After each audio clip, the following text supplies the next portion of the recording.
So I wanted to show some photos of CineStill that I've took recently with one of the Konica SLRs I picked up pretty cheap. So you guys probably have heard of this film. As I understand it, the brothers Wright created it. They basically taking a Kodak cinematography film rather, and removing what they call the ramjet layer, this kind of black layer on the back that helps the film work as far as going through cameras at high speed, cinematography cameras.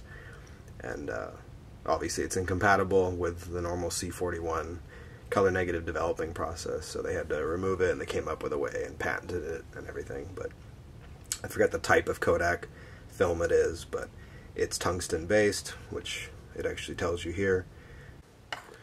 I shot a roll through it, nothing particular. By the way, this is I send my film to the darkroom to get developed, just because I don't at this point do my own personal development at home. And what I chose to do was, obviously they develop your negatives and scan them. That's part of the kind of the deal. But they also give you a CD that scans. I did an upgrade to have a higher quality scan. And I also did prints, and the reason I did prints, even though I didn't know how any of these photos would come out, is I previously was just having them develop my negatives and do scans. But I noticed for $5 more you can get prints, and what's really cool about the prints with them is they offer matte color, which I really prefer.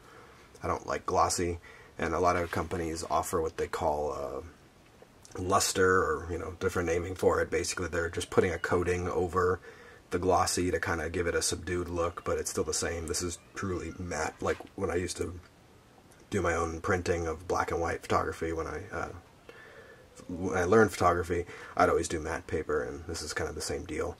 And I think it looks just as good with color photos. And they also allow you to do an option for these white borders instead of just up to the edge of a 4x6. These are 4x6s, and again, I prefer that as well. So I was just going to quickly go through some photos. Obviously, I'm not some kind of professional and artist with my quality. I just enjoy photography. These are some shots I took actually at my nephew's first birthday party. So just to kind of give you guys a sense of the colors. And I may throw in, after I edit this video, some actual scanned images on the video to see them as well. But I thought it would be neat to show you the actual prints, just because I feel like this is what I enjoy about film photography, is just this whole process and having the actual images and holding tangible results versus digital, which I still do digital, but I'm really digging the film lately. Here's a birthday party. That's my grandmother. Here's one of a couple more family members. What I'm hopefully trying to show here, this lighting is terrible, I apologize, is just the coloring. So this was 6 p.m. The sun was starting to head down. The lighting outside was kind of more blue hour, but inside obviously had all the tungsten bulbs and whatnot, so it worked out really well. The color here looks great, and there's some neat kind of effects with the way it handles light. There's my brother looking pretty hipster. Just taking photos of my other brother and father. Unfortunately, my nephew's out of focus here, but he ran in front. I didn't expect it. A lot of these are, just family photos, so nothing too exciting. Here's my actual nephew.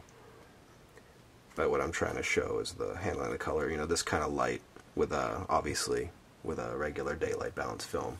And I could show examples in another video that it's just really yellow. It's not horrible, but it's really yellow. Here's a neat one of him. He turned 1. Here's a funny one of my grandmother and my dog trying to get some food. Here's what I was talking about, the light. There's kind of you see these halos. Let's see if I can get this better in the light. Around the lights, that's really neat. I have some shots here that aren't really specific to a family event. Here's a cool one. I like the way this came out. That one as well. Here's one. So, some Christmas lights on the back fence. Again, this was sort of blue hour. Here's that halo again. Hopefully the glare is not too bad.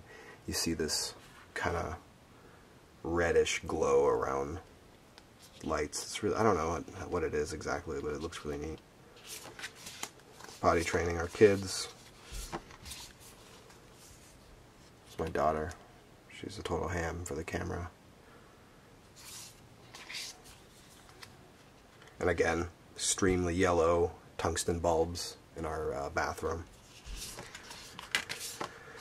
And this would have been very, very yellow, but with the CineStill film, it's exactly what I need. This is kind of interesting.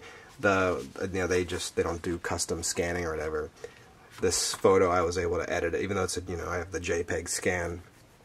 I kind of pulled down the exposure quite a bit, and it ends up looking like what I remembered seeing, where just driving my car. I quickly pulled up my camera. I think I had it set close to infinity, or maybe not quite infinity focus, maybe like 10 meters or something, and or 10 feet, and just the road is glowing. And I've read about this with these scanners. They're tending to try to get everything to a certain level of gray, and it ends up looking pretty terrible. These were the ones I wanted to show you guys mostly. So we went to, again, look at that glow around the lights. These and the actual lamps.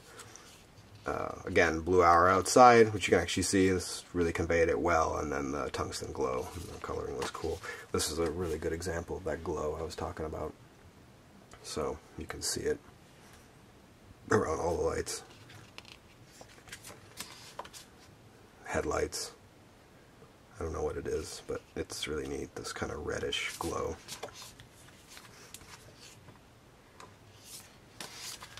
All of these little Christmas lights they had at this winery I went to.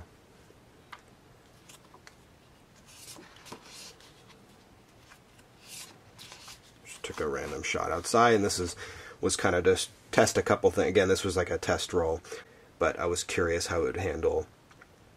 Well, this is cloudy, late afternoon, maybe 3-4 p.m. I don't remember exactly. What I had read is it just kind of gives everything a cooler look, but it still works. You can basically shoot this in daylight and it's okay. Like, some people actually like the way it looks. It just has a cooler look. This is sort of the same deal, cloudy, and even though it's tungsten balanced, it ends up looking great. Here was just kind of these are funny. I actually, instead of I just took some burn shots where I was just taking some, here's my dog, some random stuff, just to get through the first couple frames, which technically aren't even the correct frames. So the way they do this here is you see the number, 0, 0, and 0, and before I actually got to the first frame. A little odd though, this is roll 36 and ends at 34, so I don't know if it's just the way it was loaded, but I'm really impressed with it. It's a little bit more of a costly roll of film, $10, but you're already spending $11 or so for development and scans. At least that's what the rate I'm finding from some of the local drugstores near me. That's still actually, well, there's only one, Walgreens, who still does 1 hour photo. The Darkroom down in Southern California, if you're out on the West Coast, I think they have the best quality going for them. I'm really appreciating their work, and they do a great job. So really, when it comes down to it, you're already spending, $15 some just to get it developed, scanned, and prints potentially if you want your prints. And the roll of film is $250, a little bit, just a tad bit more on top of that. But you go over a roll of $10, it's still not a huge amount more, and it's sort of worth it. And $250, I'm talking about like a Kodak. I'm buying Kodak Gold 400 from B&H for like $250 a roll. It's like dirt cheap, and it's actually a really good film, but it doesn't have this look. So what I'm getting at is it's not, when you come to the full cost, going from say a $5 roll of Fuji something, or higher end Kodak or something, to this $10 is worth it. And then honestly, if you buy stuff like Kodak, Ektar, and even just Portra, that's a little bit more money. It's closer to like $7 or $8 a roll. At that point, this isn't that much more, and it's a nice film. So anyway, yeah, this is CineStill Tungsten, 800 Tungsten X Pro C41 they call it here. They have I think a 50 ISO 50 like daylight film, and then they have a black and white film. I'm not really too interested in either one of those, but this stuff I like. I've bought 2 rolls of it so far, and I will be buying more.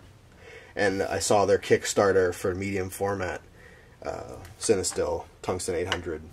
I believe it's 800. Didn't meet its funding goal, but from what I read online, it sounds like they're still going to move forward anyway because they want to do it. I hope that's the case, and if they do bring out this type of film for medium format, I will definitely be buying some rolls for my Bronica and shoot some 645, because I think that would be even cooler. And again, the images and that glow around the lights that I've been showing, I showed you guys some of these pics, is really cool. So, thanks.